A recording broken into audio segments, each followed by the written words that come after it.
Welcome back to In This Slant. Today, as you guys know, we're here to recap Week 15. Tomorrow, we'll do our Week 16 predictions. Before we get in the video, make sure you guys drop a like and, of course, subscribe if you're new to the channel. As always, greatly appreciate it. We're actually really close to 300 subs, so yes, sir. If you're not subscribed, go ahead and hit that sub button. But, of course, I'm joined by Dustin. Jared might be joining us. He may not. It just kind of depends. Things are up in the air. He's got some things going on. Nothing crazy. It's just he may not be here. So, Dustin, how are we feeling? Vibe check with you for, NFL for you right now. The Raiders somehow got a lucky win. We'll talk about. I somehow squeaked by in fantasy, even though I had Foreman drop me 0.9, and then I had Jonathan Taylor. Obviously, he's out for the season now, so that happened, and I still somehow squeaked into top 4. So we here. That's good. And the Raiders got a. We'll talk about it. We'll talk about it. But for me, I had a buy in fantasy, so I was glad I didn't really have to sweat fantasy this week, but that is going to change this weekend. I kind of hate that there's a bunch of games this weekend because I kind of want to focus on family, but then I got to sweat about fantasy because it's Christmas this weekend.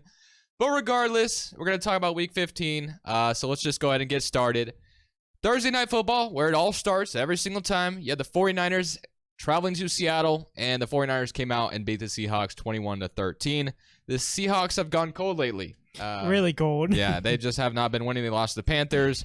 They still have a chance to get to the playoffs, but they play the Chiefs this next week and then the Jets soon as well. I gave up to them when they lost to Carolina. I'm sorry. I mean, that's kind of how it is. That's just a tough loss. And, of course, the 49ers are absolutely rolling right now. So Brock's doing enough to get them by, and the defense is, everyone knows how that defense is. So yeah, exactly. So the 49ers looking very scary in the NFC, and then the Seahawks, they're just kind of trending downward. But I think we've talked about this in the past, but I think Seahawks fans are probably going to be or not Seahawks fans, but Seahawks are probably going to be forced to pay Geno Smith this offseason. How are you feeling about that? Is he a franchise quarterback in your mind? I don't know, because I don't even know how many. I don't think there's very many quarterbacks out there in the league right now that are really franchise worthy. So, I would say he's at least like 2-year worthy. The only reason I ask is because that Broncos pick might be in the top 5. You could look at drafting a quarterback in Seattle. I feel like you could just give him like a good 1-year contract maybe, and then have him sit behind that quarterback and learn under Geno. Because he is a vet, so he could teach the young guy a lot. Yeah, so I think you could go both directions, where you obviously re-sign Geno and then draft one if you still want to. I think it's definitely going to be a very interesting offseason for Seattle. That Denver pick is going to be way higher than anyone would have initially expected. So shout out to the Seahawks. They came out pretty good in that Russell Wilson trade. Yeah, and, of course, definitely. The Broncos right now, at least this season, not so great. Saturday football, it was crazy. It started off noon at Vikings-Colts. Craziest game I've ever seen, to be honest with you. This game is 33-0 at halftime. The Colts up 33-0.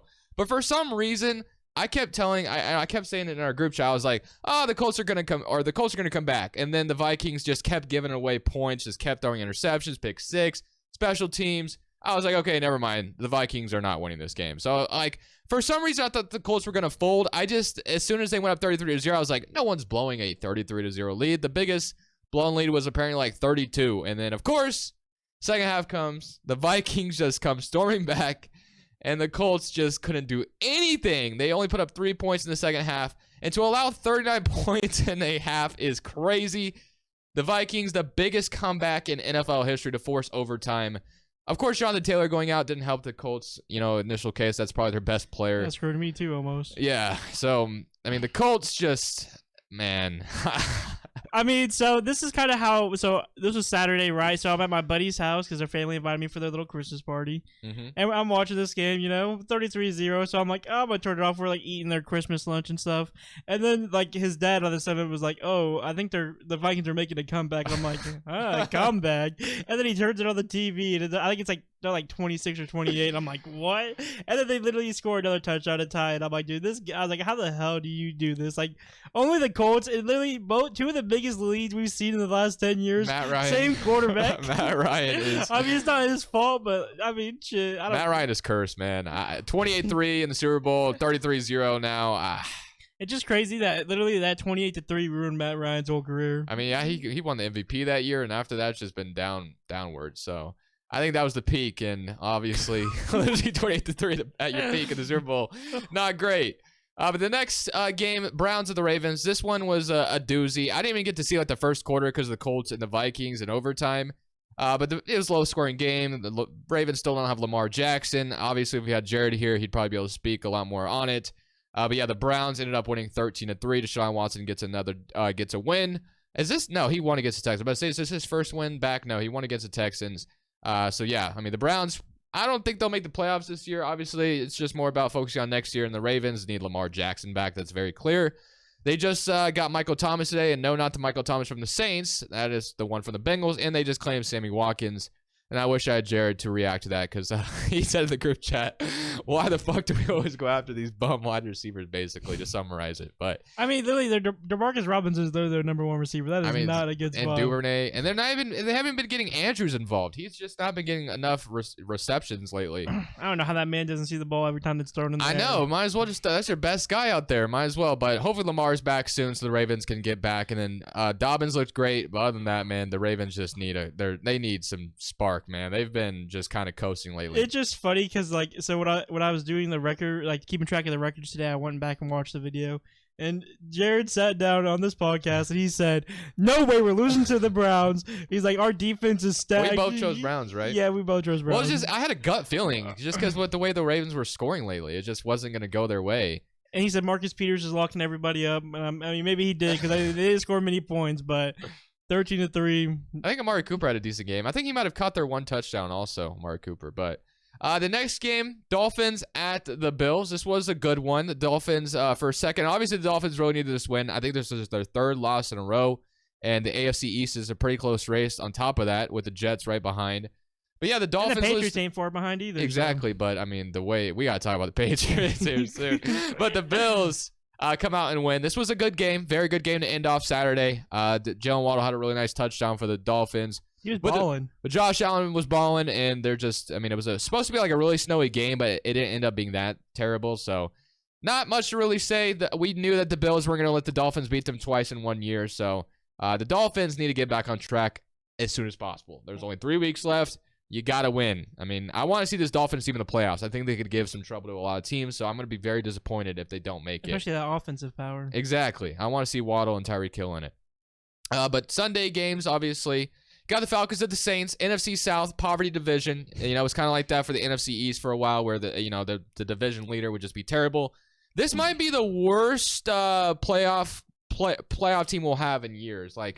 Right now, the division is led by the Buccaneers at, 6-8 right now? I know, because you know what's funny about that? I forgot, I wasn't even thinking about the division, and I was looking at the Bucs record. I'm like, dude, the Bucs are really not going to make playoffs. And I was like, I wonder what the standing is. I was like, oh, wait, this is just a terrible division, and they're first place. Yeah, they're chilling, man. Even the Saints are still alive. The Falcons are still alive. Even the Panthers are technically still alive. It's crazy how bad this Everybody's NFC still South got a is. chance.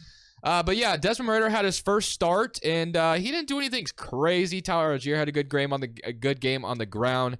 But at the end, Desmond Ridder had a chance to take the lead, and Drake London catches a pass on a slant route and then fumbles, ultimately led to the Saints basically securing the game. So I'm curious to see what Desmond Ridder looks like going forward, but I didn't see anything too crazy to point out for this one.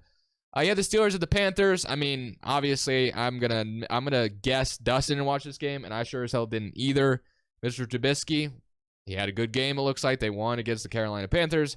Not much to really say about that one. Like I said, every single team in the NFC South is one game behind the Buccaneers. The Panthers, the Saints, and the Falcons all theoretically still alive. So it's kind of interesting. I honestly thought the Panthers were gonna probably take this pretty handily this week or last week when we were doing it, but I mean the Steelers held it down. So. Yeah, shout out Trubisky and Kenny Pickett's supposed to be back this week, so that'll help them as well. Even though I don't think the Steelers are going to make the playoffs or anything this year, it's just happy to have your rookie to get him some rest. It's might be his first season under 500 too, isn't it? Yeah, I think it's going to be. I mean, he still technically can finish 9-8 on the Steelers can finish 9-8 on the season, so it's not totally out of the realm of possibility. But yeah, I mean, one more loss would secure them being under 500 for the first time in Mike Tomlin's coaching career, I believe. So. Something to look at. But Eagles at the Bears. Said look forward to. Yeah, look forward to. I was going to say look forward to. Like I'm praying the Steelers' downfall. I don't care. Eagles at the Bears. Justin Fields had a very spectacular play in this one. But, I mean, it looked like for a second the Bears might have had a chance to win this one. But A.J. Brown secures it with a catch at the end to secure the clock. And just like that, the Bears lose to the Eagles. Kind of expected. Justin Fields, like I said, had a good game for the most part. But Jalen Hurts might not play Saturday is the big story I got to talk about because we may be robbed of Eagles versus Cowboys fully healthy this year because, as we know, the Eagles play the Cowboys with Cooper Kupp. Or not Cooper Kupp, Cooper Rush, I should say. And then you got, obviously, the Eagles potentially going to be playing the Cowboys without Jalen Hurts this weekend, which sucks, although Gardner Minshew's good. This might be crazy, but I think I'm going to pick the Cowboys. I mean, the Eagles next week. I like Gardner Minshew as a backup. He's pretty solid, so... We'll talk about that tomorrow, though, of course. But the Eagles, like I said, they're at 13-1. They're such a good team. They're going to be a force to be reckoned with once we get in the They're stacked everywhere. Yeah, exactly. You got the Chiefs at the Texans. One of the most bizarre overtime games. I mean, I don't think anyone would have expected this one to go to overtime. The Texans are better than what we think. The last 2 weeks, they've been putting up some fights against some of the top dogs in the league. I will give them that. And their defenses look really good against every team. So, yeah, the Chiefs, 30-24. But, I mean, I don't think we ever would have picked the Chiefs to lose. So, it was very interesting that this one went to overtime. And it's so weird that the Texans have been using, like, two different quarterbacks, Jeff Driscoll and Davis Mills. Is kind of bizarre, but... It's like a Taysom Hill thing, I guess. You like Jeff Driscoll? No, I don't. I hate that. I mean, I don't know. The Saints started that trend. I hate that trend. Like the quarterback gun, weapon, or whatever they want to call it. Gadget, I guess is what I was looking for, the word I was looking for. But yeah, I'm not a big fan of that whole thing. But Cowboys at the Jaguars, this game was phenomenal. This was a good one. The Jaguars. I unfortunately didn't watch it. I did watch the highlights, but... people are going to blame Dak Prescott for the loss, but I don't. I think the interception, I mean, at the very end, it went to overtime. The pick six at the end was not Dak's fault. It hit Noah Brown right in the hands, and it just tipped up in the air. Rayshawn Jenkins picks it off, takes it to the house. The Cowboys lose in overtime. This was a game they needed, but they secured a playoff spot with the Commanders losing, so not a big deal. The Cowboys were going to make it at 10-4. I mean, unless they just absolutely choked it, there was no way. I mean, they were going to make it, so... No big deal. Like I said, they have a big game this Saturday against the Eagles. I'm very, very excited for that one. But the Jaguars Trevor Lawrence has been balling, man. He has been balling. And the Jaguars, I mean, their future is great. I'm very excited for it. Calvin Ridley next year. Actually, I forgot to bring something up about that. Jaguars' future's looking great, but I also want to bring up the Bears too. Justin Fields has shown great moments, and like they do have some solid pieces. So if you're a Bears fan, I would also be excited looking about your guys' future because I mean, you guys are a few pieces away, and I think you guys could easily be a playoff team in NFC right now. The only thing I hate about the Bears is they traded their own second-round pick for Chase Claypool. Yeah, that's the only thing I hate. Like if you just traded that second you got from the Ravens, that would have been a little bit better. Even then, I didn't like the second-round pick for Claypool because he hasn't done even that much. I know he had a really nice catch on Sauce Gardner and everything, but yeah, that's the only thing I could say about the Bears. But yeah, I'm excited about their future with Justin Fields. I think even if he's not a quarterback that's going to be throwing a lot, I think he could be just like Lamar Jackson in a way, kind of. I mean, the man could definitely run. We've seen that the last few weeks. He's definitely a top 3 quarterback in fantasy every year if he keeps on playing like this. Oh, for sure. Lions at the Jets. The Lions still storming, man. We said the Lions are going to win this one. Zach Wilson started. And although Zach Wilson had some bright moments, he didn't do anything crazy. He had a couple crazy plays that probably shouldn't have gone his way. Probably should have been intercepted. He threw one up in the air for no reason at all, and I think Elijah Moore came down with it or something like that. But the Lions had a nice screenplay at the very end to basically take the lead in this game. I was rooting for the Jets for this one because it just helped the Commanders in the playoffs a little bit, but we'll talk about them here soon. But the Lions, man, the Jets have been losing a lot lately as well. And the Lions have been winning a lot. So, I don't know. Lions in the playoffs. I mean, it's huge that they beat them for me as a Raiders fan because I want to see the Jets lose, you know? Yeah, exactly. So, shout out to the Lions, though, man. Goff is looking good. They're getting it together, and they're only getting healthier with Williams, obviously, getting in the fold as well. So, shout out to the Lions, man. If they can keep winning, it's going to be a lot of fun to see if they can maybe secure a playoff spot in at the very end and get 7th seed. I'm trying to find my words, I guess, but yeah, I think he deserves. What's his name? I cannot think of it. It's Dan something, isn't it? Dan. I know who you're talking. Why? Dan Campbell. I don't know. Yeah, Dan Campbell. I couldn't think of his name for a second. Him as a head coach, I think he deserves something because that man took this team that was terrible for years. And I mean, 7-7, no one would have projected that, especially with how they were doing the early of the season. But they were losing such close games. Yeah, I think they started usually. 1-6. So I mean, the fact they're 7-7. Yeah, is they were crazy. losing really close games though. So, but the Lions are turning it around. They've beaten some solid teams too to prove that they're something. And I hope they do make the playoffs. Honestly, facts. Cardinals at the Broncos. Actually, should I be hoping they make the playoffs? Because that would probably mean my Commanders don't make it. But regardless, whatever. Cardinals at the Broncos. This was obviously Brett Ripien versus Colt McCoy. Colt McCoy gets hurt. I mean, that's kind of the story of Colt McCoy's career. I would expect Cliff Kingsbury is fired at the end of the season. Maybe even Nathaniel Hackett is fired potentially. I don't know what the Broncos. Both of them are gone. Yeah, I mean, Latavius Murray had a good game. Cortland Sutton was still out. The Cardinals. I mean, I don't know what the Cardinals are going to do. Maybe they could trade DeAndre Hopkins this offseason. I don't know what the future is for. I mean, I think the Broncos are going to run it back. Obviously, I think you're stuck with Russell Wilson. You might as well try to win. For the Cardinals, with Kyler Murray being injured, it makes things interesting. I don't know what the plan is for them. But I'm very curious to see what they'll be doing with their team in the offseason, whether it's more of a sell approach or still try to sign free agents and win. I mean, you have Kyler Murray. I just don't know if he'll be ready next season with the torn ACL, basically. But another crazy moment of this week. If you didn't watch this game, if you didn't at least watch the end, it was one of the I encourage you to go watch one of the craziest moments I've ever seen. Patriots at the Raiders. I was watching this game because although, like I said, I wasn't sweating fantasy, I was still watching my players. I have Ramondre Stevenson and Devontae Adams. I was watching this game, watching both guys have some good. Devontae didn't have that great of a game, but Stevenson did good. But the biggest thing to talk about is the very end. The very end. Actually, the Keelan Cole touchdown as well is very questionable. I don't know if that should have been a touchdown, just to kind of point that out there. But I feel like any player in that position would have also got the touchdown. So, I feel like it was favored to us, but, with how the ruling, was on the field, it was probably going to stand. They just didn't have a good angle on it. I don't understand. I thought they had a pylon cam, and apparently they didn't have that angle for that. I don't understand that. But regardless, they called it a touchdown. It is a tie ball game with, 5 seconds, whatever is left on the clock. I don't remember now. Mac Jones hands it off to Ramondre Stevenson. He gains probably 20 yards, pitches it back to Jacoby Myers. Like I said, this is a tie ball game. 0 seconds left on the clock. Jacoby Myers brings it back a little bit, decides to try to throw it to Mac Jones.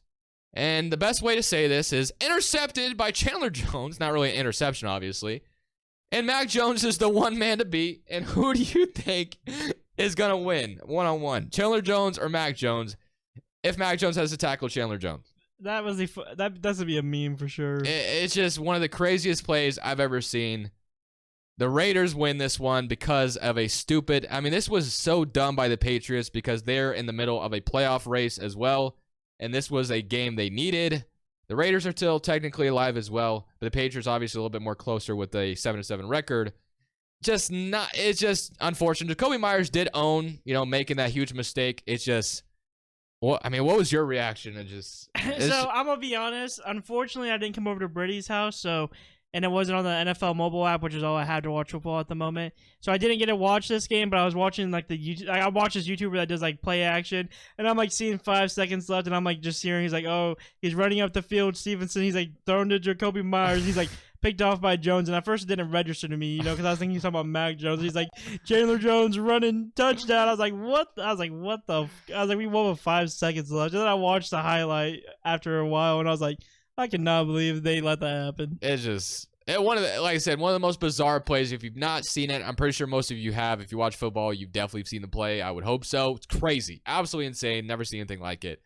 Titans at the Chargers. Justin Herbert and the Chargers, they've been rolling lately. The Titans have been kind of not rolling, I will say. They've been going the opposite direction. But the Chargers get another win. I want to see the Chargers in the playoffs as well. So, I mean, I'm excited that they're getting wins because I feel like they're going to be scary once you get there because they're going to be a little bit healthier. They've been, struggling with the injury all year, but Joey Bosa is supposed to be back. I don't know if he was back for this game. I didn't watch this game that much. I'm going to be honest. I didn't watch it at all, really. And then obviously Derwin James. I mean, the Chargers getting healthy is going to be scary, I think, for the AFC. So they were my favorite team. They were my favorite team going into the season in the AFC West if healthy, but they just haven't been at all. Yeah, the AFC playoffs is going to be so much fun. So much fun. I got to admit. I mean, I'm probably more excited for the AFC playoffs than the NFC, I will say. It's just going to be a lot of good matchups. Brady, your team's maybe going to be in there. I mean, currently right now, the Commanders are the 7th seed, but our schedule down the stretch is brutal. So, I don't know, man. And we got to talk about them soon. But let's talk about the Bucs and the Bengals. So, it looked like for a second the Buccaneers were going to win this one. They were up 17-0 at one point. But then it was just miscue after miscue after miscue. The Bengals come storming. Finally, at first, the Bengals offense couldn't do anything. The Bucs were all over them. It's just so many sacks. Joe Burrow couldn't get anything going.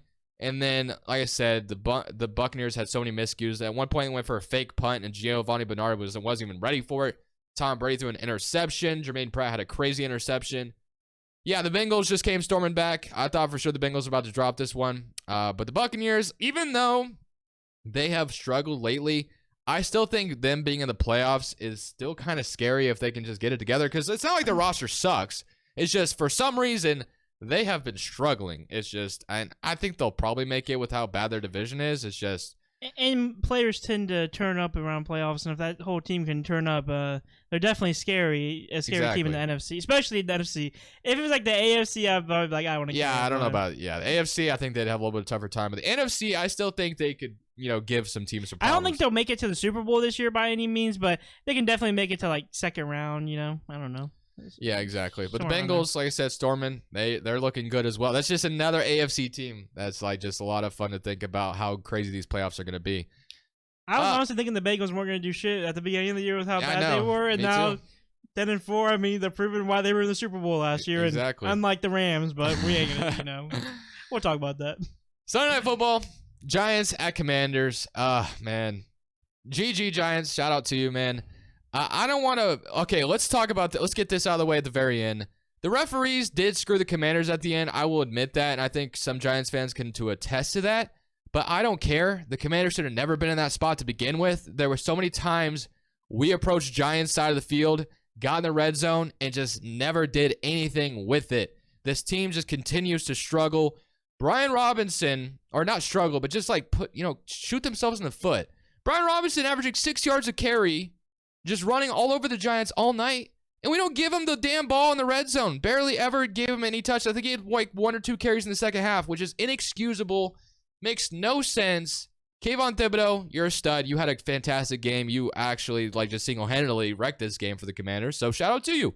I want to give the Giants all the respect in the world. I really wanted the Commanders to win this game, and I just got my hopes up too high for this team, man. I thought we were about to just make things happen. We had so many chances to win this game, and we just gave it away. That's just how I feel, and it just really sucks.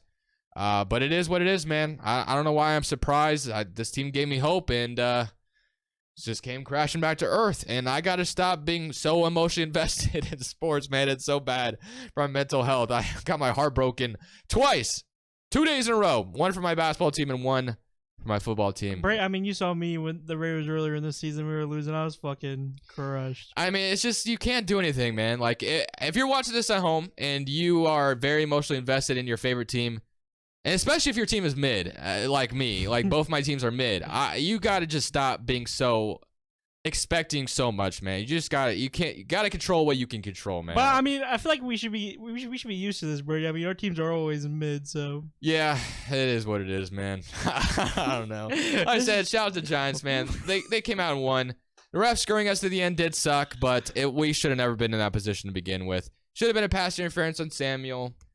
Terry McLaurin, the thing with the ref with Terry McLaurin, that was definitely weird, but like I said, I mean, it doesn't even bother me as much because I think we shouldn't have been in that position to begin with. Rams at the Packers to end off Monday night. I had this game on as background noise. Maybe I should have been paying attention to it a little bit more because, like I said, my basketball team that I was watching broke my heart. 2 nights in a row, like I said, but Packers end up winning this one. Baker Mayfield, we had a feeling that it was just going to be like he was going to come back to earth, and he definitely did. Dude, I'm sorry. I'm just gonna call him G for now on this podcast today. But G, you gotta chill with Baker Mayfield. He ain't shit. I don't know why you were so hyped about getting him on this team, but he ain't nothing. I didn't know what you were talking about at first, but now I get what you're saying. Yep. But yeah, the Packers get a win. They're still technically alive for the playoffs, but they need a lot of things to go their way, especially with the Lions storming back now. So.